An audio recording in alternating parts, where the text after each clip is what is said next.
Hi hello எல்லாருக்கும் வணக்கம்ங்க. நம்ம இன்றைக்கி என்ன பார்க்க போகிறோம் அப்படின்னு பார்த்தீங்கன்னா, 6th ஸ்டாண்டர்ட் முதல் எழுத்தும் சார்பெழுத்தும் அப்படிங்கிற ஒரு இலக்கணத்துடைய புக் பேக் கொஷின் தாங்க பார்க்க போகிறோம். வாங்க பார்க்கலாம். தொடர்களை பிரித்து 2 தொடர்களாக எழுதுக. பல நாட்களாக மழை பெய்யாததால் பயிர்கள் வாடின. பல நாட்களாக மழை பெய்யவில்லை, பயிர்கள் வாடின. இதே மாதிரி இந்த ரெண்டையுமே நம்ம பிரிக்கணும். கபிலன் வேலை செய்ததால் களைப்பாக இருக்கிறான். கபிலன் வேலை செய்தான், களைப்பாக இருக்கிறான்.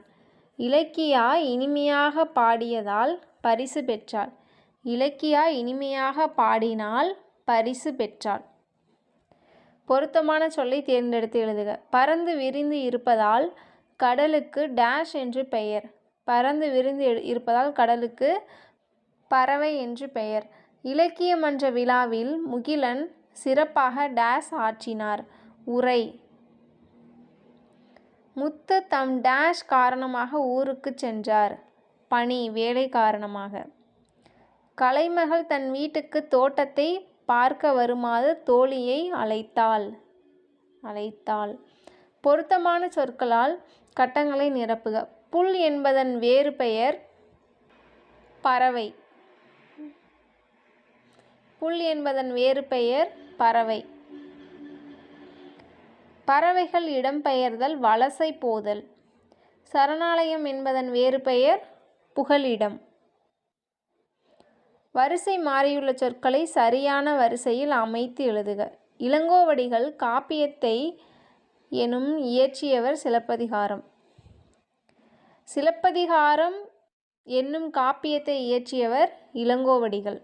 மனிதன் உலகில் இல்லாத பறவை வாழ முடியாது.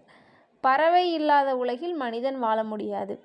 மிகப்பெரிய சாண்டிகோ மீனை பிடித்தார். மிகப்பெரிய மீனை சாண்டிகோ பிடித்தார். மனிதர் இந்தியாவின் டாக்டர் சலீம் அலி பறவை.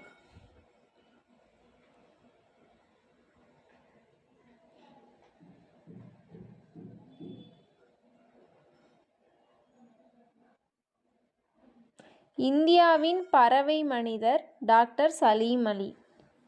இரட்டை காப்பியங்களுள் ஒன்று கீழே கொடுத்துருக்காங்க பாருங்கள். கட்டங்களில் சில சொற்கள் மறைந்துள்ளன, குறிப்பிட்ட சொற்களை கண்டுபிடித்து எழுதுக. இரட்டை காப்பியங்களுள் ஒன்று மணிமேகலை. முதலெழுத்துக்களின் எண்ணிக்கை 30. திங்கள் என்பதன் பொருள் நிலவு. திங்களுக்கு இன்னொரு பொருளும் இருக்குது, மாதம் அப்படின்னு. இங்கே கொடுத்துருக்கிறது நிலவு. சத்திமுத்த புலவரால் பாடப்பட்ட பறவை செங்கால் நாரை. பாரதியார் டேஷ் வேண்டும்